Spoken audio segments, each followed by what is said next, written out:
Samedi 30 septembre 2023, mesdames, messieurs, bonjour et bienvenue à ce 8e numéro d'Abidjan Sport. Je suis très heureux de vous retrouver pour cette nouvelle session d'information, de décryptage et d'analyse de l'actualité sportive d'ici et d'ailleurs. Et au sommaire de cette nouvelle édition, la minute consacrée à Choalieu Diomandé, c'est son édito. Eh bien, il reviendra sur l'élimination des éléphants de Côte d'Ivoire dames à la Coupe d'Afrique des Nations qui se jouera au Maroc. Et puis, dans l'affaire du jour, eh bien, nous évoquerons les chances de qualification de la SEC Mimosa en Ligue des Champions et de l'AFAD d'Abidjan Plateau en Coupe de la Confédération. Et puis, nous irons à la rencontre des populations dans le petit angle micro-trottoir pour savoir quelles sont les chances, justement, de nos deux représentants ivoiriens en Coupe d'Afrique. Et puis, nous terminerons notre tour d'horizon par la visite d'une légende du football ivoirien et africain. Il s'agit de Bouassène qui n'a pas pris une seule ride depuis toutes ces années et qui nous fait l'honneur et l'amitié d'être présent sur ce plateau-là. Mesdames, Messieurs, installez-vous. Abidjan Sport démarre maintenant.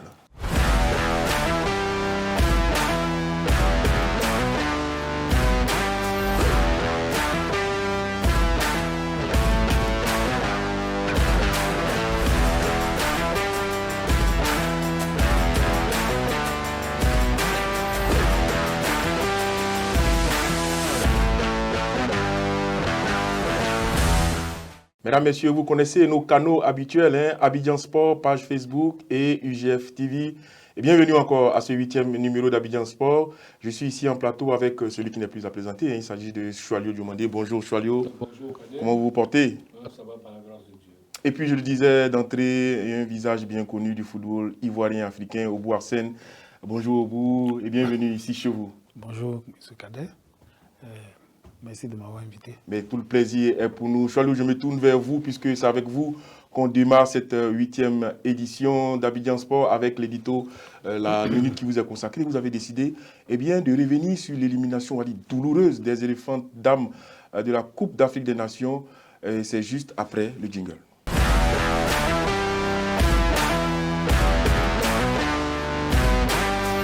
Choalieu, disons-le tout net, c'était un mardi noir que nous avons vécu du côté de la Tanzanie avec cette élimination des éléphants dames qui ne seront pas au Maroc pour la CAN, la Coupe d'Afrique des Nations féminines.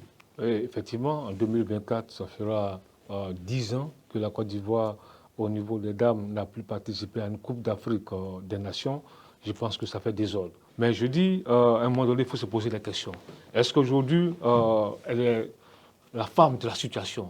Est-ce qu'aujourd'hui, on ne doit pas changer le management de cette équipe de Côte d'Ivoire? Parce qu'un entraîneur, il est jugé au résultat. Un entraîneur, il est jugé au résultat. Ce n'est pas la tête de la personne qui doit primer, c'est les résultats qui doivent primer. Donc moi, je pense que je ne suis pas un décideur, mais je me pose des questions. Est-ce qu'aujourd'hui, il ne faut pas changer le management de cette équipe? Parce que c'est vrai, on nous dira qu'elle a travaillé dans des conditions difficiles. C'est vrai, elle a travaillé dans des conditions difficiles, mais quand tu travailles dans des conditions difficiles, que tu ne dis rien, que tu subis tout, mais tu subis, tu assumes les résultats. Et aujourd'hui, ça fait désordre. Parce qu'après 2-0 à Yamoussoukro, on se disait que ces filles vont se qualifier, mais malheureusement, elles sont allées perdre au tir au but. Le constat est là. Ça fait 10 ans que la Côte d'Ivoire ne participe plus à la CAN du football féminin. Il faut se poser des questions. Est-ce qu'il ne faut pas changer le management de cette équipe?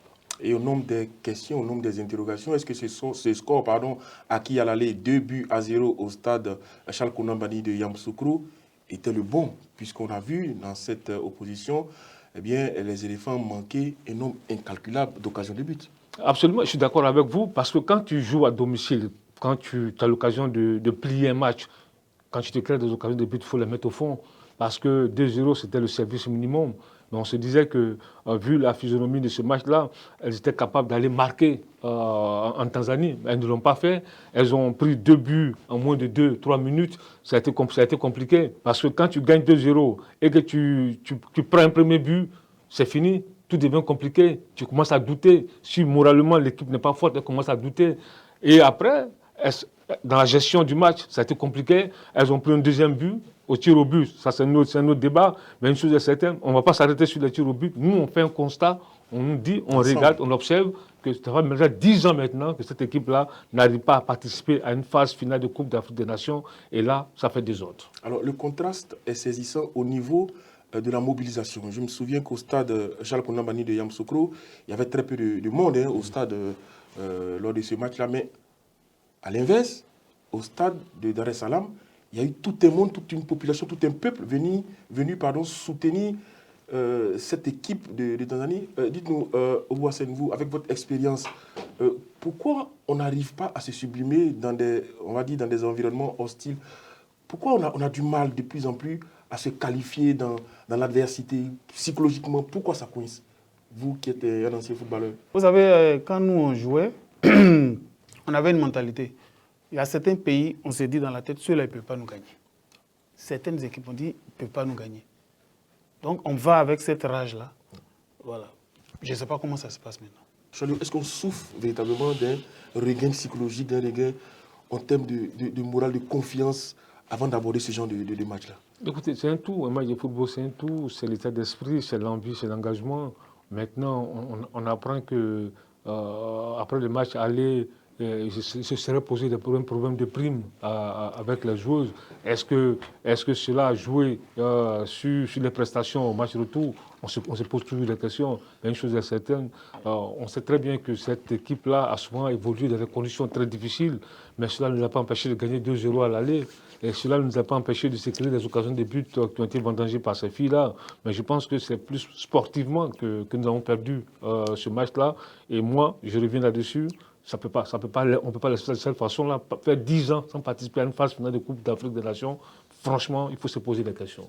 Beaucoup d'interrogations après cette élimination de l'équipe nationale des dames du côté de la Tanzanie. Je l'ai dit, victoire des éléphants au match aller à Yamoussoukro, défaite en terre tanzanienne. Tout s'est joué au tir au but mardi dernier. Les Tanzaniennes ont été beaucoup plus efficaces dans l'exercice des tirs au but. Il va falloir tirer les enseignements de cette élimination. Nous partons tout de suite pour l'affaire du jour avec les coupes africaines.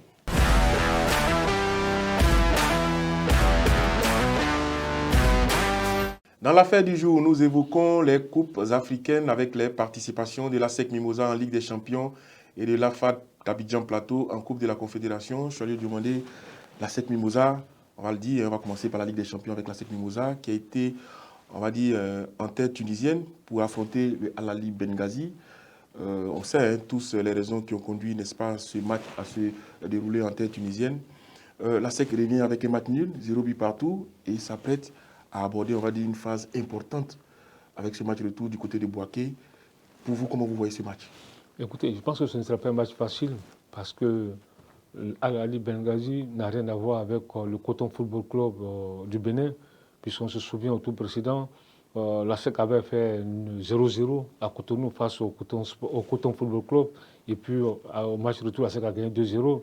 Mais cette équipe de Al Ahly Benghazi, au tour précédent, allait faire 0-0 face à Eyimba du Nigeria à Aba. Ils ont éliminé le club nigérien. Donc il faut faire attention. C'est un autre match qui va commencer. Il faut rester concentré. Il faut très vite oublier ce match aller-là et se dire qu'il faut gagner. Ils connaissent la chanson, ils sont habitués maintenant à cette compétition. Je parle des hommes de la SEC.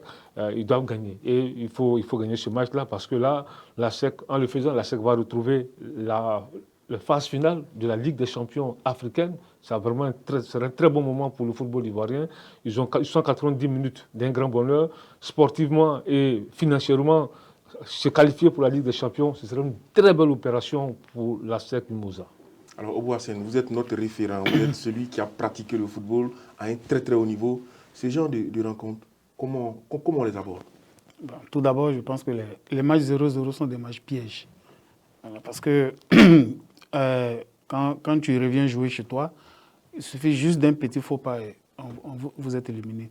Et je pense que Maître Roger a assez d'expérience, il y a longtemps qu'il est là, il saura galvaniser ses joueurs. Et ils feront le résultat qu'il faut.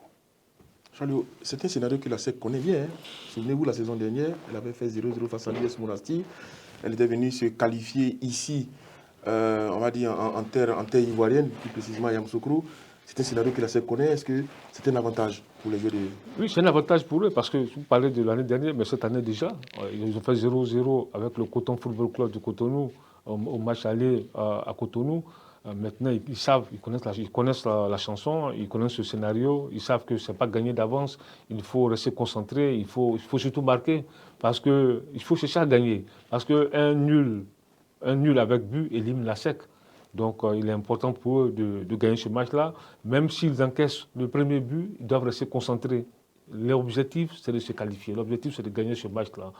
Là, ils connaissent la chanson, ils connaissent la musique, ils savent de quoi je parle. Et ils ont quand même l'expérience de cette compétition. J'espère qu'ils vont sortir de ce piège-là. Tout à l'heure, Hassan parlait de score piège. Effectivement, 0-0, c'est un score piège. Maintenant, il faut sortir de ce piège-là. Vous nous parliez lors de la dernière Assemblée générale de la SEC Mimosa de la priorité de la SEC qui a fait de la Ligue des Champions, on va dire, sa priorité. Absolument, saison, absolument. Comme chaque année, est-ce qu'on peut dire que la SEC est en train, sur le chemin de réaliser cet objectif-là? Absolument, ils sont sur le chemin, ils sont dans le bon wagon parce qu'ils n'ont pas perdu en Tunisie face à Al-Ahly de Benghazi. Ils ont fait un nul, maintenant ils sont à 90 minutes, il faut se qualifier. Ça va être un grand moment parce qu'on a envie de revoir des grands clubs en Côte d'Ivoire, jouer au stade de Bouaké, jouer pourquoi pas au stade Fobani, puisqu'après la Coupe d'Afrique, la Ligue des champions africaine va se poursuivre. On a envie de revoir le Zamalek, le Al-Ahly, on a envie de revoir l'Espérance de Tunis, tous ces grands d'Afrique là à Abidjan. Et là, il faut que la SEC se qualifie pour les phases finales de cette Ligue des champions africaine. Pour vous, Hassan, vous en tant que joueur d'expérience, vous connaissez ces ambiances de la Coupe d'Afrique. Qu'est-ce qu'il faut pour réussir en Coupe d'Afrique? Qu'est-ce qu'il faut véritablement comme arme pour réussir en Coupe d'Afrique? Je pense que d'abord, ce n'est pas la technique qui fait qu'on gagne la Coupe d'Afrique. C'est un esprit de groupe d'abord. Et ensuite, il y a le travail. Il faut beaucoup travailler à l'entraînement. Puis, voilà. Et la motivation au niveau des dirigeants. Absolument. Je parle de moi toujours. Hein. Ouais, absolument. C'est la motivation. Tu motives tes joueurs, ils seront à 200% dans le match pour pouvoir le gagner. Quand vous parlez de motivation, c'est le discours de l'entraîneur, le discours du dirigeant, avec ce que cela implique, oui, les effets financiers. Bien sûr. En fait, c'est d'abord le président. C'est-à-dire, le président galvanise ses joueurs d'abord et l'entraîneur, il vient avec son truc de tactique, les trucs comme ça. Mais le point focal même, c'est la motivation. Si le président tient vraiment à aller de l'avant, voilà, il sait ce qu'il a à faire. Connaissant Maître Roger, je pense qu'il va galvaniser ses joueurs. Et dans la même veine, la FAD d'Abidjan Plateau qui est allée battre l'équipe de la Guinée soit 2-1 sur ces installations, qui va aborder, on va dire, dans de bien meilleures conditions ce match retour à Yamoussoukro. Mais là également, il va falloir de la prudence. Oui, effectivement, c'est vrai que la FAD a fait le plus difficile. Aller gagner à l'extérieur 2-1, très bon score, très belle opération. Maintenant, il faut confirmer maintenant à Yamoussoukro. Il faut confirmer à Yamoussoukro. Et puis, vous voyez, cette équipe de la FAD, je le disais la dernière fois, a eu beaucoup de chance au niveau du tirage, au niveau des matchs joués. Au premier tour, ils sont tombés sur une équipe togolaise, RC Kara. Ensuite, au deuxième tour, ils tombent sur Soir de Conakry. Ils ont évité des grands d'Afrique. Donc là, ils ont cette belle occasion de se qualifier pour les phases finales de la Coupe de la Confédération. Ça va être une grande première pour cette équipe-là. Donc je le dis encore, sportivement et financièrement, c'est une très belle opération pour les hommes de Jacques Anouma. Justement, cette équipe de la FAD, là, on va terminer dessus, qui a disputé la finale de la Super Coupe face à la SEC Mimosa.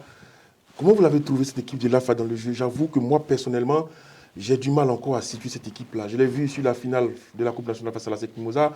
Je l'ai trouvé très timoré, pas très entreprenant dans le jeu, qui est resté, on va dire, recroquevillé sur sa défense et sur le match de la Super Coupe.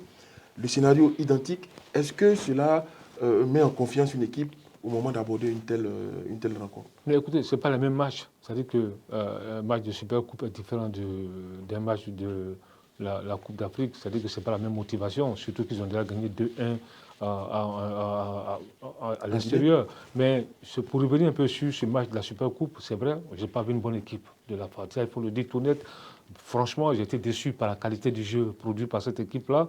Et surtout, ce schéma attentiste. J'ai vu une équipe bloc bas qui a laissé l'initiative du jeu à la SEC Mimosa. Et puis, à force de vouloir défendre, à force de jouer bloc bas, ça manquait de créativité, ça manquait de velléité offensive. Et ils sont allés prendre un but à 5 minutes de la fin. Et quand tu prends un but contre la SEC à 5 minutes de la fin, ça devient compliqué. Là, je pense que sur ce match-là, je n'ai pas vu une très bonne équipe de la FAD. Espérons tout simplement que ce match contre la SEC Mimosa aura servi, n'est-ce pas, de match de préparation à cette équipe de la FAD-là et de la SEC Mimosa. Qu'on a dit, la FAD, c'est aujourd'hui, ce samedi 30 septembre, du côté de Yamoussoukro. Et puis demain, dimanche 1er octobre. Ce sera au tour de la SEC Mimosa du côté de Bouaké. Bonne chance à nos deux représentants. Et pour boucler la boucle sur ces coupes africaines, eh bien, nous avons baladé notre micro-trottoir dans les rues d'Abidjan pour recueillir l'avis des populations, des supporters de la SEC et de la FAD pour voir les chances de qualification de nos deux représentants. Et c'est au micro de Dominique Kwame.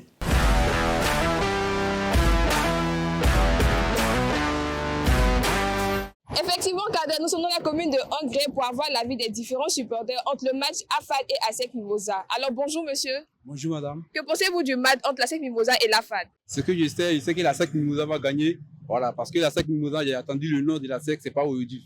Voilà, l'AFAD vient d'arriver, donc s'ils sont montés à puissance, je sais que l'ASEC va gagner. Je vois que c'est l'ASEC qui va gagner cette coupe-là, parce qu'ils sont bien formés. Comme c'est la coupe aussi, bon, tout le monde a sa performance, mais je suis sûr qu'ils vont prendre. Je pense que ça sera quand même un match très emballé. Et je pense que l'ASEC a l'expérience, l'ASEC a son palmarès, l'ASEC prendra le dessus sur l'AFAD. Étant donné que l'ASEC, c'est l'icône de la Côte d'Ivoire, eux aussi sont venus en force, l'AFAD. Mais c'est que chacun aura sa chance, que le meilleur gagne.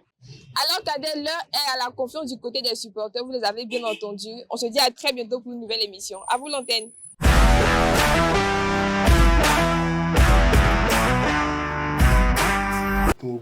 Comment vous intégrez cette équipe de l'Africa à cette époque-là? On nous dit que Zinsou n'était plus président. C'était quoi l'histoire? Racontez-nous. Bon, au fait, c'est lors des matchs de Coupe d'Afrique des clubs champions, je pense, où l'Africa a perdu avec une multitude de joueurs étrangers. Et après ce match-là, le président Zinsou est parti. Effectivement, les joueurs l'ont suivi, les joueurs étrangers. C'est comme ça qu'on nous a fait monter. Et de la catégorie cadet à senior. Et c'est comme ça, bon. Nous, on n'espérait pas beaucoup, en fait, parce qu'il y avait des seniors encore qui étaient là. En ce moment, en son temps, il y avait Sacré Abiali qui jouait à mon poste. Latéral gauche. Il y avait Niaouremi de l'autre côté.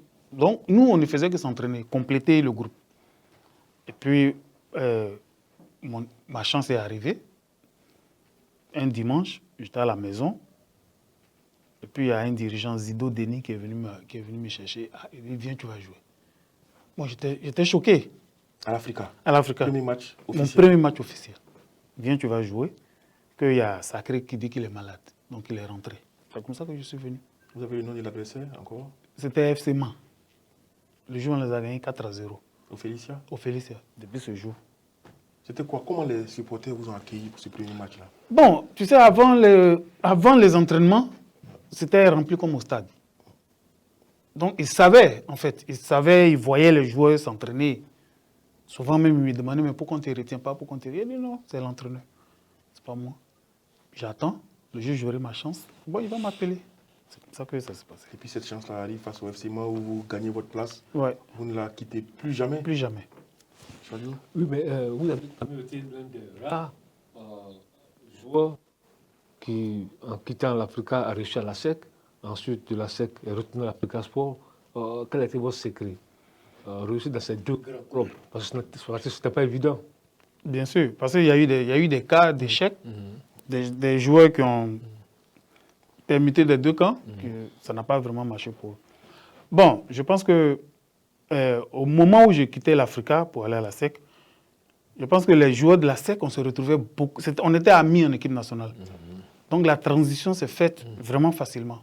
Ils m'ont accueilli, il n'y a pas eu de soucis. Et je suis arrivé à la SEC, et c'était un challenge aussi. Parce que tu quittes un club où le club était champion, ou quand j'ai quitté l'Africa, et tu viens à la SEC, donc il faut relever le challenge.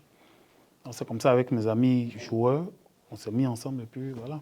Mais maintenant, pourquoi tu étais titulaire à la SEC? Tu avais pris tes marques et puis tu es retourné à l'Africa Sport. Pourquoi?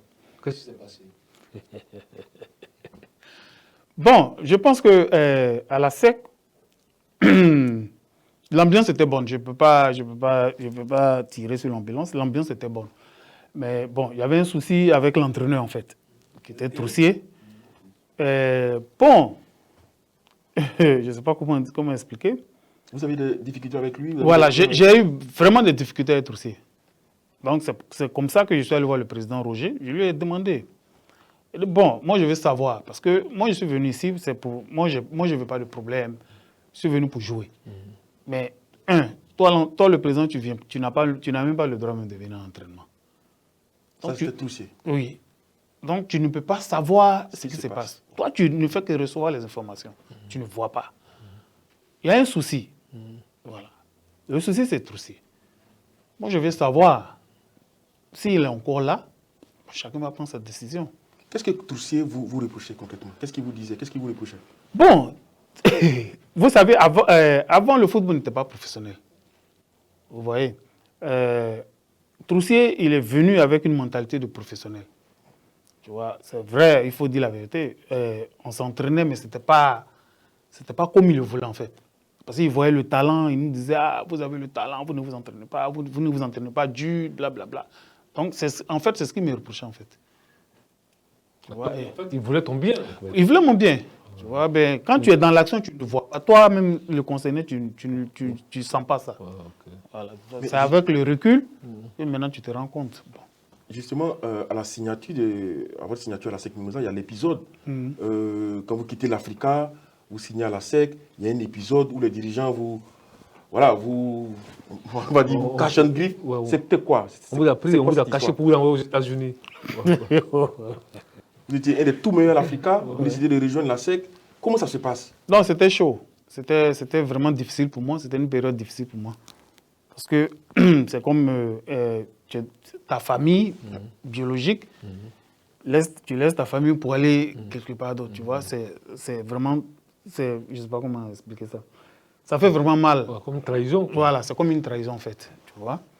Mais bon, il y a beaucoup de choses qu'on ne peut pas dire. Il y a beaucoup de choses qu'on ne peut pas dire. On ne peut pas expliquer comme ça, tu vois. Sinon, l'Africa, j'ai toujours porté l'Africa dans mon cœur. Tu vois, mais c'était des moments vraiment difficiles pour moi. C'est pour ça que, bon, les autres étaient obligés de vraiment, pas cacher, mais ils étaient obligés de m'encadrer. Voilà, pour ne pas que j'ai encore des envies de retourner. Oui, mais quand vous avez signé, on vous a fait partir. Qui vous a fait partir? Non, c'est les dirigeants. Les dirigeants de la SEC. Ouais, pourquoi? Pourquoi? Non, la pression était trop forte. La pression était trop forte. Ouais. C'est pour ça en fait qu'ils m'ont fait signer avant que je parte. Parce que si je partais comme ça, c'était pas sûr que je revienne à la SEC. Voilà. Donc si je comprends bien, si je résume bien, les dirigeants de la SEC vous font signer, ils vous offrent un billet, un voyage aux États-Unis pour éviter toute tentative de retour et vous revenez en début de saison, vous êtes sous les nouvelles couleurs de la SEC. Comment vous êtes accueillis justement par les joueurs de l'Africa, les supporters de l'Africa, pardon? Ça a été des moments vraiment difficiles. La preuve en est, le premier match de la SEC, l'Africa jouait avant nous. Donc les supporters sont restés pour me réserver un accueil chaleureux. Un accueil des plus chaleureux, on va dire. Des plus chaleureux. Ils vous ont sifflé? Oui, ils m'ont sifflé. Ils m'ont même, je ne sais pas comment on dit ça, boué, comment on dit ça? Vomi? Ouais, hué. Voilà. Ça m'a vraiment touché, franchement. Avec la SEC, vous gagnez des titres, et puis vous décidez de retourner à l'Africa. Comment le président Zinsou vous accueille? Qu'est-ce qu'il vous dit? Ses premiers mots, qu'est-ce qu'il vous dit? Bon, le président Zinsou était content. Vous savez, c'est comme dans la Bible. Bon, j'étais comme un enfant perdu, en fait, qui revient à la maison. Le retour de l'enfant prodigue. Voilà. Voilà. Le président était content, tout le monde était content. Et puis bon, voilà, on a continué ensemble. Alors, on ne peut pas avoir Obo Hassen sans évoquer ces 4 phases finales de Coupe d'Afrique disputées avec les éléphants. Ça commence quoi, en 88, 90, 92 et 94. Si je vous demandais, Arsène, quelle est la plus marquante de ces 4 éditions passées avec les éléphants? Évidemment, c'est 92, parce qu'on l'a remporté. Mais ce qui aurait été la série sur le gâteau, c'était 94. Parce qu'on avait, en Tunisie, parce qu'on avait vraiment toutes les chances d'arriver jusqu'au bout. On a fait juste une erreur en maille de poule. Face à la Zambie?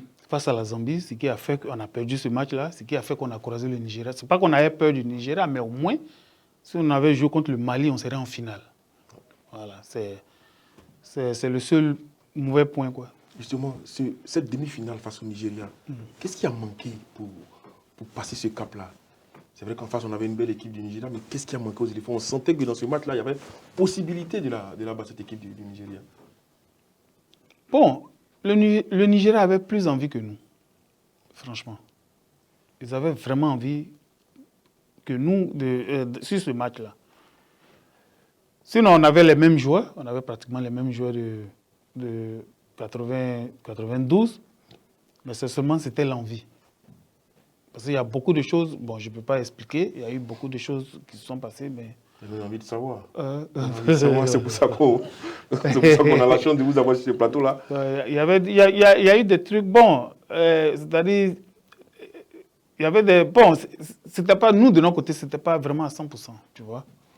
Si on était vraiment focalisé à 100%, je pense que le Nigeria... Parce qu'on a fait 2-2, on a perdu le match. À chaque fois au score, je crois, voilà. De Bassolé, Michel, et à chaque fois le Nigeria est revenu, et ça s'est joué au tir au but. Est-ce que vous l'avez comme regret, cette édition de 94? Même si au bout, il y a une médaille de bronze, est-ce que vous dites que vous auriez pu? Bien sûr. Beaucoup de regrets. Beaucoup de regrets. Parce que mon ami Ahmed Ouattara, Klinsmann, il méritait quand même de jouer certains matchs. Parce qu'il était au fait de sa puissance. Ouais, il était vraiment au sommet de son art. Mais vous disputez votre première CAN en 1988. Comment vous avez vécu ça? C'était un grand changement. Parce que, bon, d'abord, avant d'aller, on a joué une finale de Coupe de club champion ici contre les Amalek. 86. Oui, en 86, ouais, avec l'Afrique. Donc, c'était pas nouveau pour nous, en fait. Tu vois, parce qu'avant la sélection, c'était ASEC Africa. Tu vois, donc on était tout ensemble et on jouait souvent les coupes d'Afrique, des trucs, donc c'était pas vraiment, c'est pas un truc qui était nouveau pour moi, en fait. Parce qu'il y avait l'appui aussi de mes grands frères, là, les Lago, les trucs, Victoria, les trucs comme ça qui m'ont encadré, quoi. Ensuite, vous êtes resté dans le groupe, 88. Après, il y a eu 90, 92, 94. Mais en 90, c'était en Algérie. Oui. Il y a eu... c'était contre Yekini, du match contre le Nigeria face à Yekini. Il y a eu beaucoup de choses qui ont été dites. Il nous fallait juste un match nul. Un match nul, oui. Bon, comme je dis toujours, hein, c'est une histoire d'envie. Le football, c'est une histoire d'envie. Si l'adversaire a plus envie que toi, l'adversaire va gagner. Tu vois, motivation. C'est pas qu'on n'était pas motivé, mais bon. D'abord, Alain s'est blessé contre l'Algérie. Alain Guamene s'est blessé. Donc, bon. Il y a beaucoup de choses, je n'ai pas envie de rentrer dans les détails, vous comprenez, non? Parce qu'Alain, normalement, le gardien blessé doit sortir.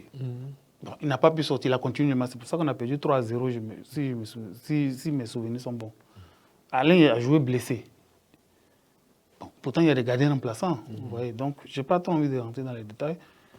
À partir du deuxième match, la CAN était déjà finie pour nous. Voilà. C'est pour ça qu'en 92, avant de partir, on s'est mis ensemble. On a fait beaucoup de réunions entre nous. Chacun a ouvert son cœur. On est parti à la CAN. Aujourd'hui, à Sénogo, il y a une nouvelle génération qui s'apprête à disputer une phase finale de Coupe d'Afrique que vous connaissez bien, ici à domicile, en Côte d'Ivoire, en janvier 2024. Si vous aviez des conseils à prodiguer à vos jeunes frères sur comment gagner une compétition, comment aborder une compétition, quels seraient ces mots à l'endroit de vos jeunes? Bon, la première des choses, c'est de dire aux jeunes, la CAN, c'est une compétition africaine. Ce n'est pas une compétition européenne. La CAN est différente. Vous voyez? Bon, je ne peux pas dire malheureusement, mais la majorité des joueurs de l'équipe nationale jouent à l'étranger. Donc, ils n'ont pas ce vécu africain. Vous comprenez? La mentalité d'ici est différente. Ici, se faire dribbler, c'est une honte. En Europe, se faire dribbler, ce n'est pas une honte. Vous comprenez? Moi, mon expérience, c'est-à-dire quand moi je me prépare, je ne regarde pas les trucs de tactique, les trucs comme ça. Moi, c'est mon adversaire que je regarde. Ses faiblesses, comment on dit ça? Sa force, ses points forts, tout. Donc, moi, dans ma tête, je suis préparé par rapport à lui. Est-ce que c'est la même mentalité maintenant? Je ne sais pas. Donc, moi, je parle de moi, mais mes coéquipiers aussi ont cette même mentalité. Donc, c'est comme ça qu'on se préparait avant d'aller au match. Parce que la CAN est vraiment difficile. C'est pas un jeu, c'est difficile. Ce que moi, je leur demande, c'est d'abord, c'est le groupe. Il faut que dans le groupe, ils s'entendent. Il faut qu'il y ait une amitié entre eux. Comme ça, l'autre, moi, je peux te couvrir, toi, tu peux me couvrir. Mais si vous partez en rang dispersé, ce sera vraiment compliqué. Je ne sais pas si vous vous rappelez, avant 92, on avait toujours des problèmes entre les pros, entre les locaux. Il y avait toujours des discussions pour qu'on donne plus d'argent aux pros. Mais en 92, on a réussi à régler tout ça. On dit, donnez-leur ce que vous voulez leur donner, mais nous, on veut ça. Pour être vraiment focalisé sur la CAN. Les locaux. Les locaux. Avant, il n'y avait pas ça. C'est comme ça qu'on est parti à la CAN. Il y a eu beaucoup de choses à la CAN. Et pendant la préparation, la préparation n'était pas trop ça. Et on a réussi à gagner la CAN. Et ça, c'était en 1992. Et 92. depuis 2015, deuxième étoile, les éléphants de Côte d'Ivoire. Je vais demander, c'est sur ces mots-là qu'on va refermer cette 8e édition d'Abidjan Sport. Merci d'avoir répondu favorablement. Merci à vous, Obu Arsène. Merci de cette visite-là. On a pris beaucoup de plaisir à vous écouter. Merci. Votre expérience en tant qu'ancien joueur de la FECA Sport en national, ce grand club, et la SEC également. Et puis les éléphants de Côte d'Ivoire. Quant à nous, nous nous donnons rendez-vous samedi prochain pour un autre épisode. Merci et portez-vous bien.